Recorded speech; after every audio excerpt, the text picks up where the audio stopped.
Selamat datang di podcast Suara Demokrasi Bawaslu Manokwari. Bersama saya Ebi, kita akan berbincang santai bersama Ketua Bawaslu Kabupaten Manokwari mengenai tugas Bawaslu di masa non-tahapan pemilu.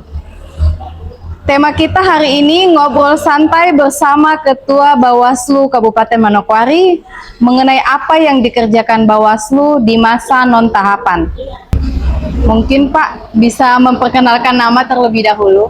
Baik, terima kasih. Assalamualaikum warahmatullahi wabarakatuh. Salam dan selamat siang. Perkenalkan, nama saya Samsudin Bernuat, Ketua Bawaslu Kabupaten Manokwari saat ini. Oke, baik Bapak. Kita langsung di pembuka Pak ya. Banyak masyarakat yang mengira Bawaslu hanya bekerja pada saat ada pemilu atau pilkada. Sebenarnya apakah benar demikian Pak? Sebenarnya apa yang disampaikan oleh masyarakat ini kan bukan keliru juga. Kalau saya menilai bahwa mungkin masyarakat ini kan perlu diedukasi, diberitahukan, karena mungkin mereka kurang mengakses informasi ataupun mendapatkan informasi di berbagai media terkait dengan tugas-tugas Bawaslu di masa non-tahapan. Karena mereka pandang bahwa Bawaslu adalah lembaga pengawas yang hanya bertugas mengawasi pemilu di saat tahapan, tetapi sebenarnya Bawaslu di non-tahapan itu juga perlu, karena ada beberapa tahapan-tahapan non-tahapan yang harus dilaksanakan. Seperti kita bisa melakukan pemutakhiran data pemilih berkelanjutan.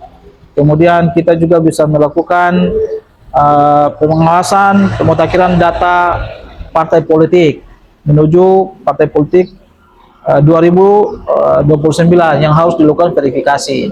Selain itu juga Bawaslu juga berfungsi untuk melaksanakan edukasi juga kepada masyarakat terkait dengan konsolidasi demokrasi. Bagaimana untuk kita menyampaikan kepada masyarakat terkait pada masyarakat mendapatkan informasi, tapi juga lembaga-lembaga publik lainnya untuk memberikan masukan, memperkuat fungsi dan tugas Bawaslu dalam melaksanakan kerja-kerja dia sebagai lembaga pengawas pemilu. Oke, baik Bapak. Kalau sedang tidak ada tahapan pemilu, apa saja kegiatan yang menjadi fokus Bawaslu Kabupaten Manokwari?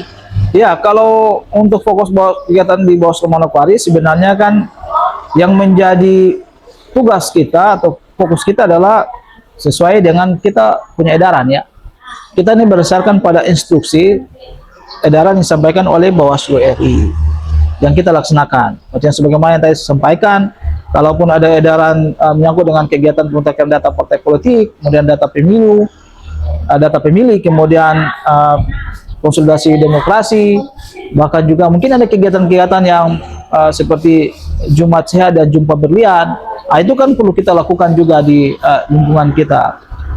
Kalau inovasi-inovasi lain memang perlu Bawaslu Manokwari juga biasa lakukan dengan melakukan kerjasama MOU dengan beberapa lembaga-lembaga instansi pemerintah untuk memperkuat kerjasama tetapi kolaborasi dalam meningkatkan bagaimana kualitas data pemilih yang nanti akan digunakan di kemudian hari. Oke, baik Bapak.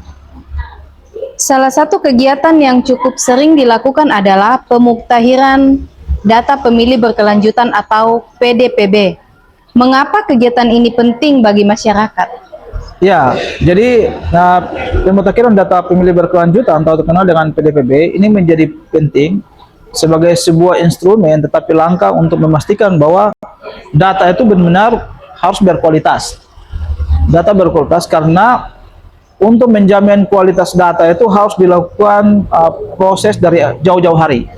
Memastikan bahwa data yang diperoleh itu adalah data yang akurat, yang kemudian nanti digunakan dalam pemilu di 2029 itu adalah data yang berbasis pada data di lapangan. Misalkan domisili, tapi data yang data-data TMS atau tidak memenuhi syarat itu memang sudah tidak ada. Kita harapannya seperti itu supaya tidak lagi data ini menjadi persoalan nanti di pemilu, tetapi jauh-jauh hari itu kita sudah lakukan proses pengawasan, tetapi juga memastikan bahwa validasi data itu memang benar-benar akurat untuk masyarakat nanti di kemudian. Oke, baik Bapak. Selain melakukan pengawasan, Bawaslu juga sering mengajak masyarakat ikut mengawasi. Seberapa penting peran masyarakat dalam pengawasan pemilu meskipun saat ini belum memasuki tahapan? Iya, jadi meskipun ini bukan menjadi bagian tahapan, tetapi edukasi menuju pada tahapan itu menjadi penting. Karena demokrasi yang bagus atau demokrasi yang betul-betul demokratis adalah bagaimana melibatkan semua komponen, termasuk masyarakat, karena masyarakat adalah unsur penting dalam demokrasi. Jadi ketika kita mengajak masyarakat untuk berpartisipasi dalam pemilu, entah itu di tahapan dan tahapan, itu menjadi langkah yang baik. Sehingga masyarakat itu juga tahu, oh ya, saat ini Bawaslu Manokwari sedang melakukan kegiatan-kegiatan seperti ini, ya kan?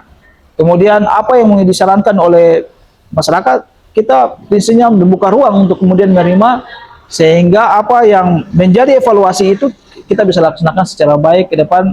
Bagaimana mensukseskan pemilu nanti ke depan dengan keterlibatan semua pihak termasuk masyarakat ikut berperan di dalam.